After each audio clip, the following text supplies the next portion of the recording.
सेवा ही मेरी पहचान, शंकर सोनेजा। सेवा ही जिनकी पहचान, वो हैं शंकर सोनेजा। फ्री मालेगांव का काढ़ा, फ्री जोड़ों के दर्द का तेल, फ्री नसों के दर्द से छुटकारा पाने की पीने की दवा। सेवा का लाभ उठाइए, सदैव आपकी सेवा के लिए हाजिर रहते हैं शंकर सोनेजा। नथियूं थियनि अॼुकल्ह शादियूं तव्हां थोरो हाणे ई सम्झो। हा त सुशीला तूं उन्हनि खे चइनि न कि रिश्तो.com ते ॻोल्हिनि। अच्छा त इहो छा आहे वरी? रिश्तो.com हिकु सिंधियुनि जे लाइ वेबसाइट ठही आहे। रजिस्ट्रेशन पहिरीं ॻाल्हि त हिकदमि फ्री आहे। उन खां पोइ माना छोकिरनि जा ऑप्शन्स ईंदा या छोकिरियुनि जा ऑप्शन्स ईंदा, जेको माण्हू ॾिसे थो। मिनिमल नॉमिनल रेट था वठनि ऐं ॿी ॻाल्हि त हिननि वटि काउंसलर बि अथई। ऐं अगरि हा थी वञे, रिश्तो पको थो थी वञे त 10% पैसा वापसि था ॾियनि। ऑल ओवर इंडिया हिननि जी वेबसाइट हलंदी आहे ऐं हाणे हुननि जी थाने में नई ब्रांच भी खुली अथई। अरे वाह। नमस्कार, मैं राजेश दलवानी, आप देख रहे हैं उल्लास लाइन बुलेटिन। कल आदरणीय राजेंद्र भुल्लर साहब का जो आप सभी पत्रकारों ने इंटरव्यू लिया, उसे मुझे भी देखने का मौका मिला। मुझे आश्चर्य होता है, हमारे वरिष्ठ नगर सेवक हैं, हमारे साथ मिलकर हमने सत्ता चलाई है, महानगर पालिका में भी, सरकार केंद्र में भी और यहाँ पर भी, लेकिन उनकी बातों में इतनी अस्पष्टता थी। सबसे पहले कह रहे थे कि यह जो पीएम आवास योजना है उसको मंजूरी कराने के लिए खासदार ने, हमारे जो खासदार हैं, सांसद हैं, श्रीकांत शिंदे की वजह से हुआ है। तो जब श्रीकांत शिंदे की वजह से हुआ है, अगर 2 मिनट के लिए मान भी लिया जाए क्योंकि हमारे आदरणीय खासदार हैं, तो फिर वो क्या प्रश्न श्रीकांत शिंदे जी के ऊपर आरोप लगा रहे थे क्या कि उन्होंने एंटीलिया का जो है वो आपने जो दोष दे रहे थे कि एंटीलिया निकाल लिया, आमदार के दोस्त थे इसीलिए निकाल दिया, वहां महंगे फ्लैट मिलते हैं। या तो आप यह मान्य करिए कि खासदार साहब ने नहीं, भारतीय जनता पार्टी के आमदार ने और भारतीय जनता पार्टी के प्रयासों से यह जो प्रधानमंत्री आवास योजना मंजूर हुई है, तब आपका ये आरोप जो है उसका पूछने का आपको हक बनता है। और दूसरी बात उन्होंने क्या कही कि यह घर उन लोगों को नहीं मिलेंगे जिनकी बिल्डिंगें, इमारत गिर गई हैं। तो आदरणीय हमारे नगर सेवक साहब को मैं सूचित करना चाहता हूं, प्रधानमंत्री आवास योजना उन्हीं लोगों के लिए है जो बेघर हैं और जो इमारतों से जिनकी गिर गई है वो बेघर हो गए हैं। और हमने ऐसे कभी नहीं कहा कि उनको मुफ्त घर मिलेगा। हमारे विधायक ने बताया था कितनी राशि उनको लगेगी और कितनी उसको सब्सिडी मिलेगी। उस आधार पर सभी जितने भी बेघर हैं वह उसके लिए पात्र हैं, क्योंकि प्रधानमंत्री का एक नारा है, सबको अपने हक का घर। कोई भी नागरिक भारत का होगा जिसके पास घर नहीं होगा वह प्रधानमंत्री आवास योजना में पात्र होगा। इसीलिए कृपया लोगों की दिशा भूल मत करिए। और आप अगर 5 मिनट के लिए मान लिया जाए कि भाई आप जो आपने कहा कि मैं कोर्ट में, हाई कोर्ट में मैंने रिट पिटीशन इसलिए दाखिल करी है क्योंकि इसमें गड़बड़ियां हैं, इसमें यह गड़बड़ियां है, ये प्लॉट हमें नहीं मिला, ये नहीं मिला, फला नहीं मिला, फला नहीं मिला, उसके बावजूद भी टेंडर निकाल लिया गया। मुझे ये बताइए कि जब मेरी ही पार्टी का उप मुख्यमंत्री यूडी डिपार्टमेंट का मंत्री है, तो मैं ये चीजें अपने शहर के विकास करने के लिए 37A का एक बता रहे थे कि उसमें बदल नहीं हुआ। तो यह पूरे अधिकार आदरणीय हमारे उप मुख्यमंत्री हमारे श्री एकनाथ शिंदे जी के पास है और सौभाग्यवश आप उन्हीं के पार्टी के नगर सेवक हैं। तो आप कोर्ट में, हाई कोर्ट में दाद क्यों दे रहे हैं? अपनी सरकार का मंत्री है, उन मंत्री के पास जाकर और उनके पास यह कहना कि सर यह कठिनाइयां हो सकती है, तो ऐसा लगेगा कि शिवसेना जो है कि विकास के लिए जो चीजें टेंडर आ गई है उसमें रोड़े नहीं अटका रही है। ये तो आप अदालत में जाकर खुला खुला रोड़े लगा रहे हैं और इससे ये समझ में आता है कि आपकी मंशा अदालत में जाने की क्या हो सकती है। यह पत्रकार बंदूक खुद ही निकाले, क्योंकि हमारा मित्र पक्ष है, हम बहुत इससे कड़े शब्द नहीं बोल सकते, लेकिन इतना अवश्य कहूंगा कि आपने इससे पहले कितनी आपने कोर्ट में आपने याचिका दायर की है उसकी भी अगर आप सूची बता दें और उसका क्या हुआ वह भी आप देख लें तो आपको पता पड़ जाएगा। तो इसीलिए मैं आज फिर से शिवसेना शिंदे गुट के नगर सेवक होने के नाते मैं आदरणीय खासदार से यह पूछना चाहता हूं, आदरणीय उप मुख्यमंत्री एकनाथ शिंदे से मैं पूछना चाहता हूं कि आपका जो ये नगर सेवक है वह आपके पास ना आकर आपके विभाग से जो अड़चने न हटाकर अदालत में जाता है और यह कहता है क्योंकि आचार संहिता है, अंबरनाथ में आचार संहिता है, इसके लिए इसे रोका जाए। मंशा रोकने की है। आचार संहिता अगर अंबरनाथ में है, उल्लासनगर में आचार संहिता नहीं है। अगर उसमें पढ़ोगे, क्योंकि प्लाट जो है वह अभी तक उसका लैंड का यूज बदला नहीं है, तो लैंड का यूज बदलने के लिए आदरणीय हमारे उप मुख्यमंत्री और यूडी के मंत्री के पास न जाकर अदालत में जा रहे हैं। तो यह भूमिका हमारे आदरणीय खासदार, आदरणीय हमारे उप मुख्यमंत्री, उनको मान्य है, उनको इनका उत्तर देना पड़ेगा। या यहाँ के जो लोकल नेता हैं जो अपने आप को शिवसेना शिंदे गढ़ के बड़े नेता मानते हैं, उन्होंने बताना चाहिए शहर को कि इस तरह के 750 करोड़ जो केंद्र से आए हैं गरीबों को घर देने के लिए, उसमें रोड़ा अटका रही है शिवसेना। आप लोग इसमें पूरी तरह से फंसते दिखाई दे रहे हैं। इसका आपको जवाब क्या है, इसका जल्द से जल्द पत्रकारों को आपको जवाब देना चाहिए।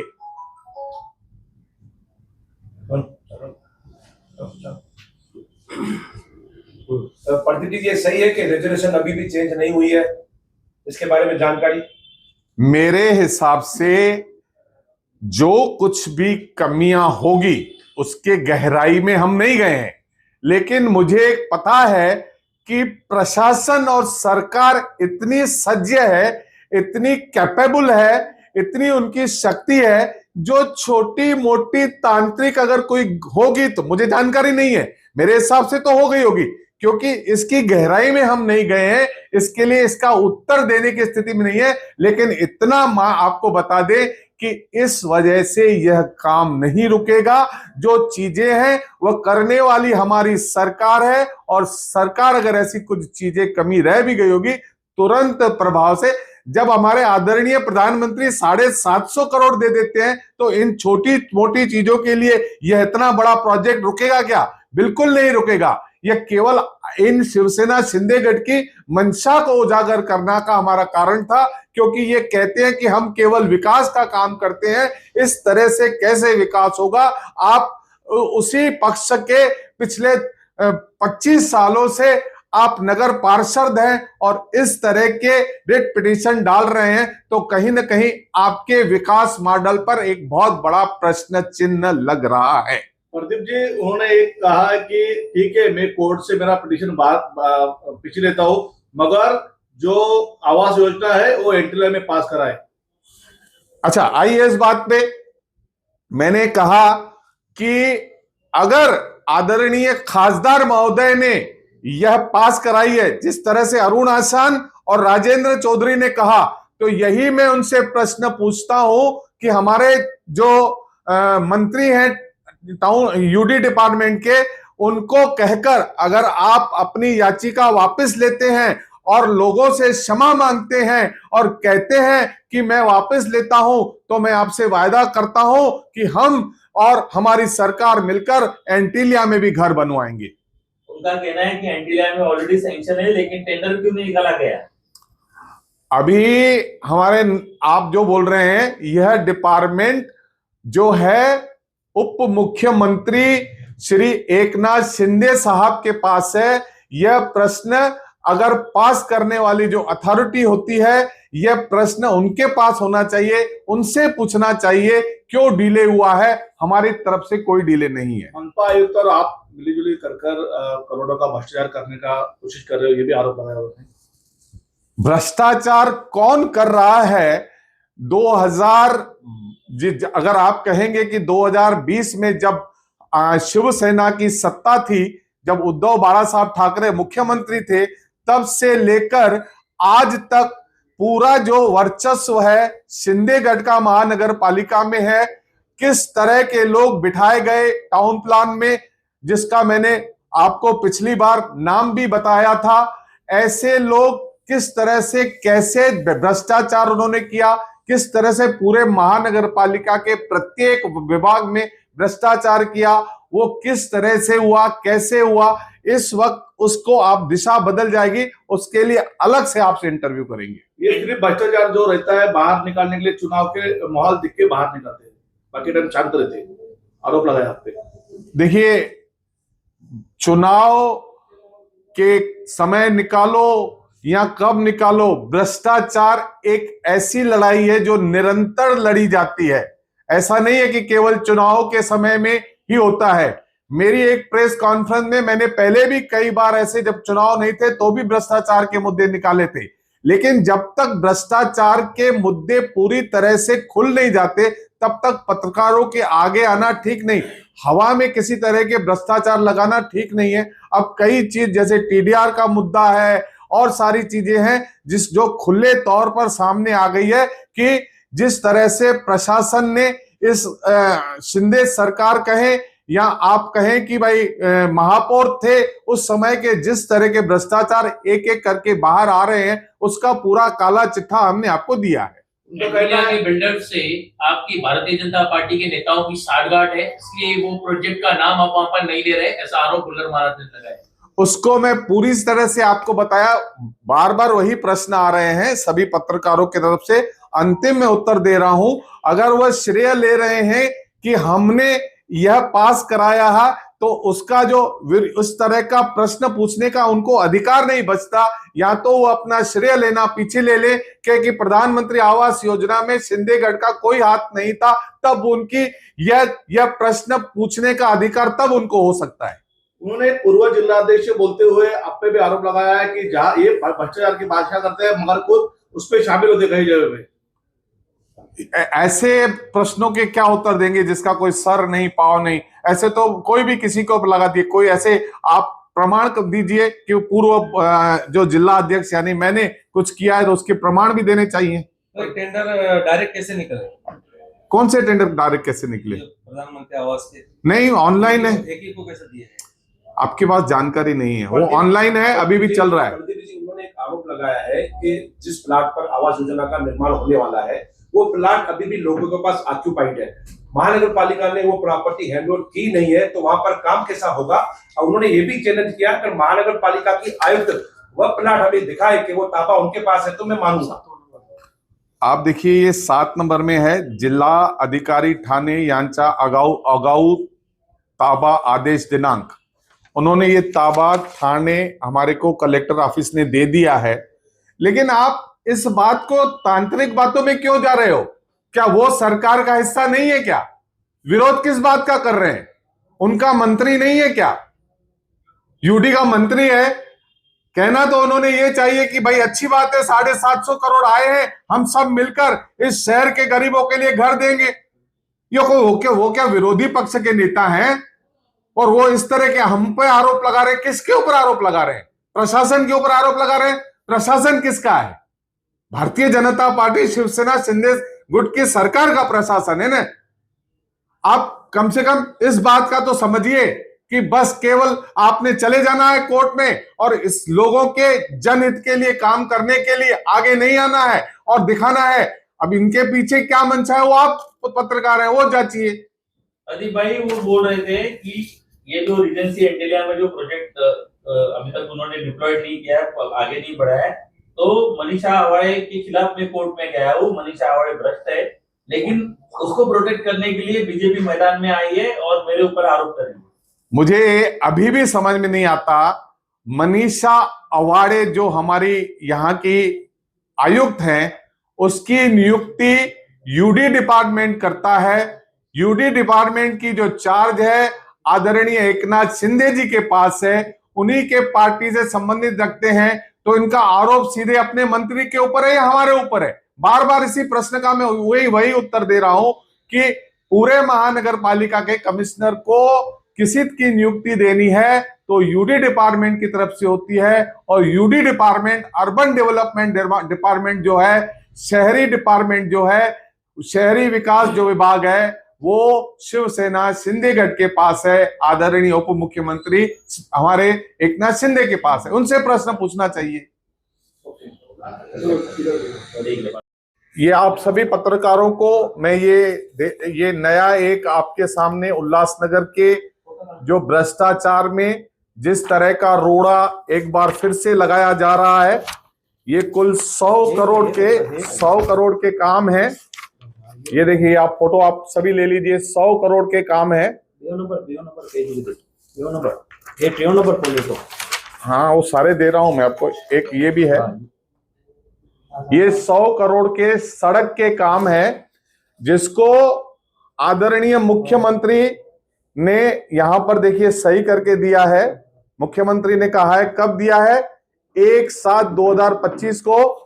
ये एमएमआरडीए में जानबूझकर रुकाए गए हैं उल्लासनगर के 100 करोड़ के काम, जिसमें मुख्य रूप से उल्लासनगर टर्निंग पॉइंट से गोल मैदान का रास्ता है, नेहरू चौक से प्रेम रामचंदानी टाउन हॉल वाला रास्ता है, शिवाजी चौक से रेलवे स्टेशन का रास्ता है, खेमानी चौक से बैरक नंबर 557 वाला रास्ता है, गुलराज टावर से रेणुका सोसाइटी वाला रास्ता है, फिश मार्केट से डोलूराम दरबार वाला रास्ता है, अशोक अनिल सिनेमा वाया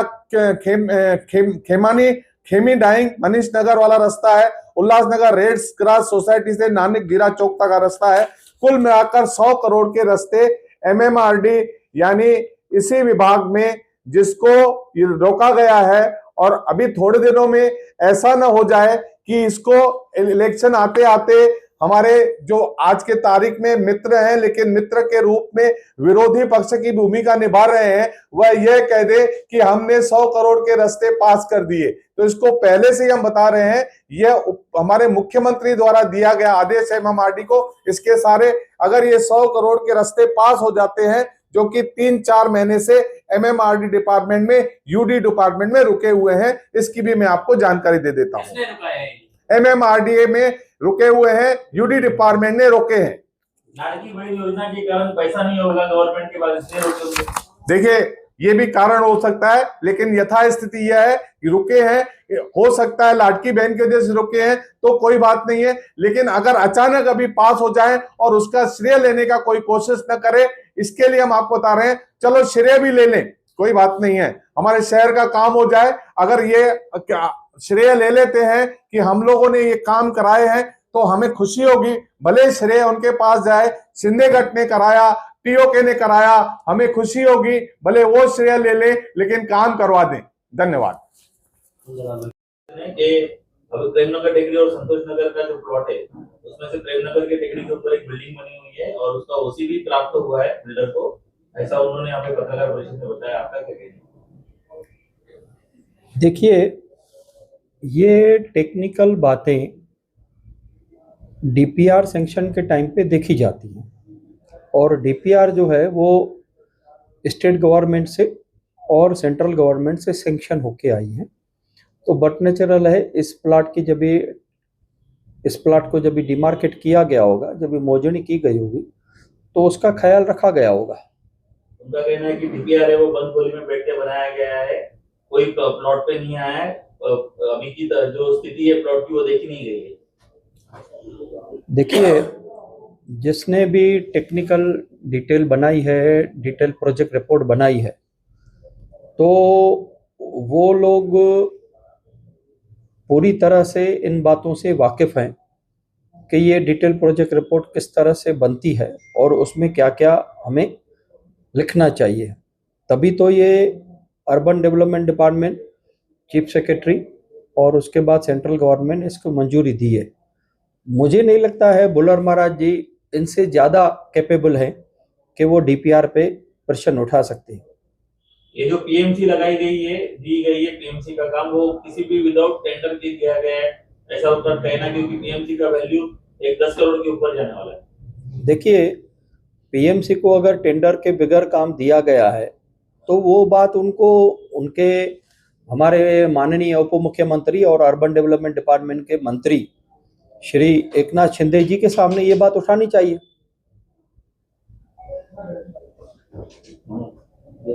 वहाँ है, वो रिजर्वेशन होते हुए वहाँ बिल्डिंगें बनाई जा सकती है क्या? और अगर बिल्डिंगें वहाँ बनती है तो वहाँ जो आजू बाजू में जो लोग वहाँ से विस्थापित होने वाले उनके लिए कुछ इस योजना में दिया जाएगा क्या?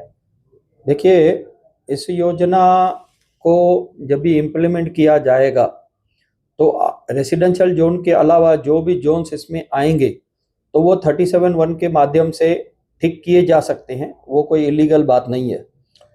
तो मेरा सवाल बुल्लर महाराज से ये है कि माननीय उप मुख्यमंत्री और अर्बन डेवलपमेंट डिपार्टमेंट के मंत्री और उनके ही शिवसेना के अध्यक्ष हैं, तो उनका काम है और उनकी ये जवाबदारी भी है कि पहले वो अर्बन डेवलपमेंट डिपार्टमेंट में जावे और वहाँ मंत्री से 37 का प्रपोजल मंगाने के लिए कहे कि वो उल्लासनगर महानगर पालिका से प्रपोजल मंगावे। नहीं तो दूसरा एक कानून है 37(2) में ये अर्बन डेवलपमेंट डिपार्टमेंट को अधिकार है कि वो खुद वो चेंजेस कर सकता है और बाद में प्रोसीजर करने के लिए महानगर पालिका को कह सकता है, और वो उन्होंने ऐसा कुछ भी नहीं किया, उन्होंने सिर्फ एलिगेशंस लगाए हैं। उनका कहना यही है कि 37(1) में उन्होंने कुछ भी चेंजेस ना करते हुए डायरेक्टली टेंडर दिया है। उनको डर है आयुक्त साहब को कि ये जो टेंडर है उसमें उनको पैसा खाना है और इसलिए उन्होंने जोर जबरदस्ती में टेंडर फ्लो किया है 37(1) न करते हुए। देखिए, 37(1) करना प्रोजेक्ट चालू करने से पहले मैंडेटरी हो सकता है, लेकिन टेंडर फ्लोट करने के लिए उसकी कोई आवश्यकता नहीं है, ऐसा मुझे लगता है। तो बेहतर ये होगा कि 37(1) में करना है या 37(2) में करना है, तो वो आयुक्त का जिम्मेदारी है और इनकी जवाबदारी है कि अर्बन डेवलपमेंट डिपार्टमेंट में जाके बोले कि आप अपने अधिकार क्षेत्र का उपयोग करते हुए 37(2) में कर लीजिए। ये मुद्दा हो नहीं सकता है। उन्होंने ये भी कहा कि मैंने रेट पिटीशन जो दाखिल की है किसी पार्टी के चिन्ह पर नहीं की है, मैं व्यक्ति विशेष शहर हित के लिए एक आम नागरिक की तरह मैंने रेट पिटीशन दाखिल की है और ये जानबूझ के हमारी पार्टी का नाम लेके हमें बदनाम कर रहे हैं। देखिए, पिटीशन में उन्होंने खुद अपना जो इंट्रोडक्शन दिया है वो यही दिया है कि मैं शिवसैनिक हूं, मैं शिवसेना का पदाधिकारी हूं। The petition here in social worker and member of a political party Shiv Sena, ये फर्स्ट लाइन है इनके पिटीशन की। तो ये खुद बोल रहे हैं कि ये पहले कारपोरेटर रह चुके हैं, तो वो अपना जो इंट्रोडक्शन दे रहे हैं वो शिवसेना का पदाधिकारी होने के नाते, शिवसेना का मेंबर होने के नाते कह रहे हैं। तो अभी उससे आप अपना पलड़ा कैसे जार सकते हो? उन्होंने भाजपा लोगों को गुमराह करने की कोशिश कर रही है, ये भी आरोप लगाया है। देखिए, दो तरफ से आप खेल रहे हो, पहले आप क्रेडिट लेते हो, लेकिन जब भी ये मामला बूमरिंग होके आप पिटीशन में जाते हो तो मैं ये कहूंगा कि हाथी के दांत दिखाने के और है, खाने के और है। एक तरफ से आप श्रेय लेते हो और फिर बैकडोर से महाराज बुल्लर को हाई कोर्ट में भेजते हो कि ये प्रोजेक्ट जैसे रुक जाए। तो ये उनको खुलासा करना चाहिए जिन्होंने यहां पे क्रेडिट ले लिया। अरुण आशान शांत क्यों है और राजेंद्र चौधरी जवाब क्यों नहीं दे रहा है? उल्लास लाइन बुलेटिन को सब्सक्राइब करें, बेल आइकॉन दबाएं और देखिए उल्लास लाइन बुलेटिन की न्यूज़ सबसे पहले आपके मोबाइल पर।